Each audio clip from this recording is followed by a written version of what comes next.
Salut, aujourd'hui je présente la PIC 16F877 avec ses propriétés et caractéristiques.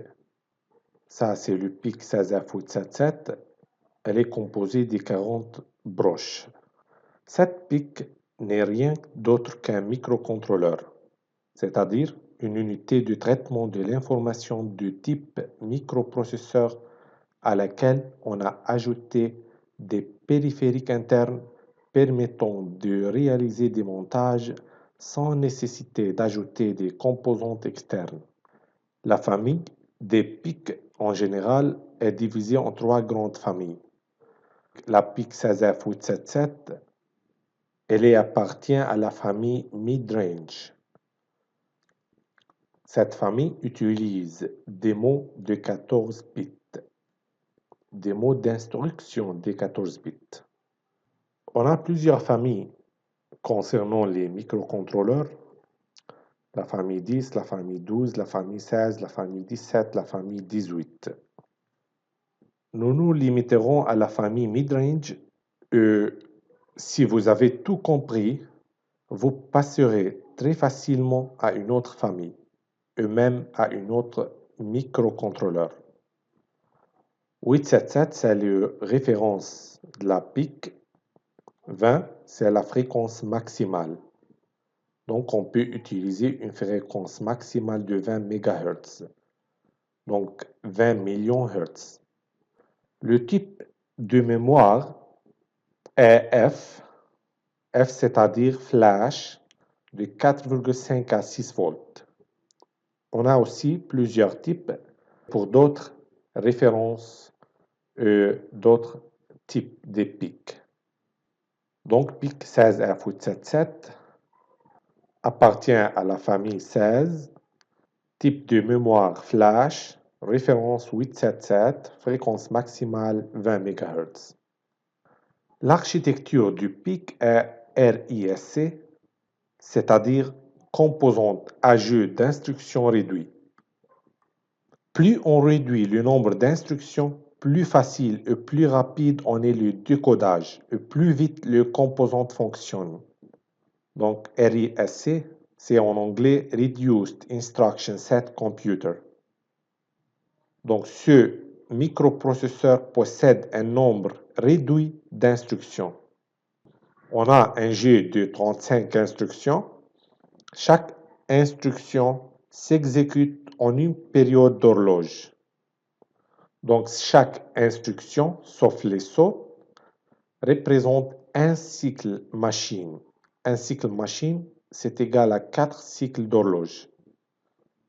Si on utilise par exemple un quartz ou une horloge de 4 MHz, on obtient donc 1 million de cycles par seconde.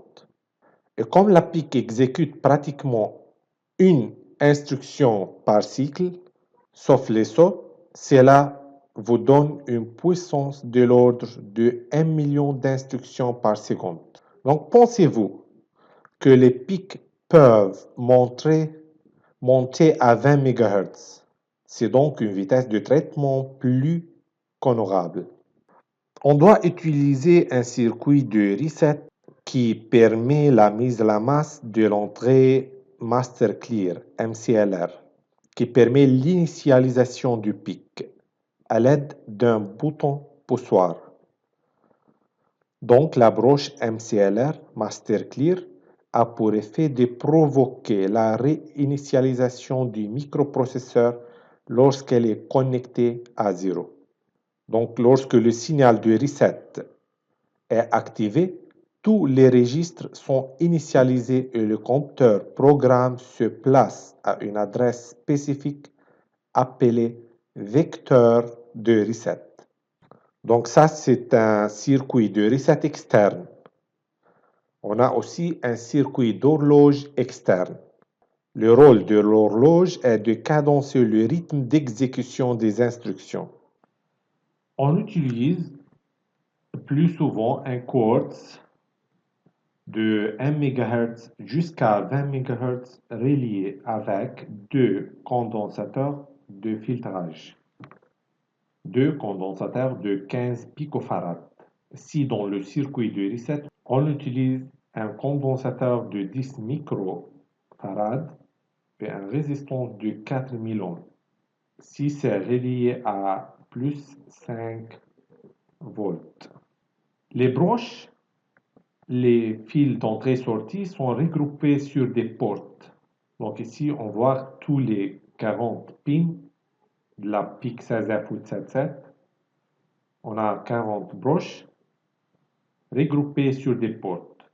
Les portes sont nommées par des lettres. On dispose des portes A, B, C, D, E. Donc le PIC 16F877 dispose de 5 portes. Chaque broche d'un port est numérotée. Pour la porte A, on a 6 pins, 6 broches numérotées de 0 à 5. Pour la porte B, on a 8 pins ou 8 broches numérotées de 0 à 7. Même pour la porte C, la porte D. Pour la porte E, on a 3 pins, 3 broches numérotées de 0 à 2. Donc, c'est ça c'est pour la porte E. Notez ici que nous pouvons utiliser un ou plusieurs portes. Également, nous pouvons utiliser une ou plusieurs broches et ça dépend de l'application. Il n'est pas nécessaire d'utiliser tous ces portes ou tous ces broches. Donc, les pins 13, 14 sont pour l'horloge.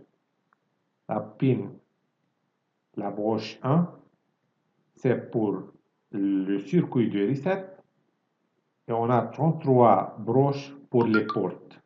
Les broches 11, 12, 31 et 32 sont reliées à la masse et à la tension de 5 volts.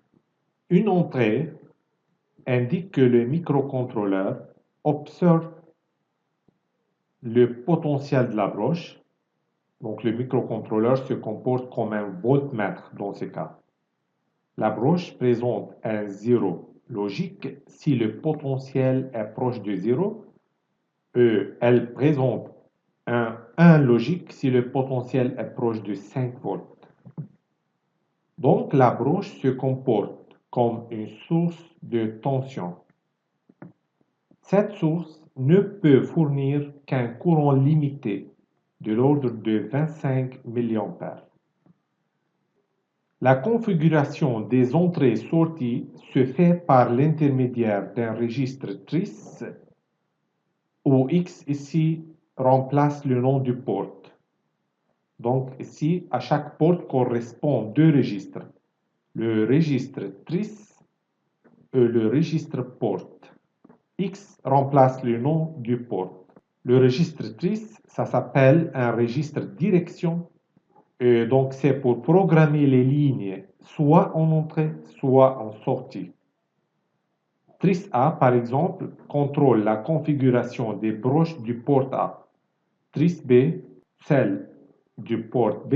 TRIS C, celle du port C, et ainsi de suite. On a aussi un registre des données, le registre port. C'est pour lire ou modifier l'état des broches. Donc, on a port A ou port B ou port C ou port D ou port E. Un 1, ça configure la broche en entrée. Un 0, ça configure la broche en sortie. Et si tris B égale 0, donc port B est configuré en sortie. Si tris B est égal à 1, donc port B est configuré en entrée. Merci pour votre attention.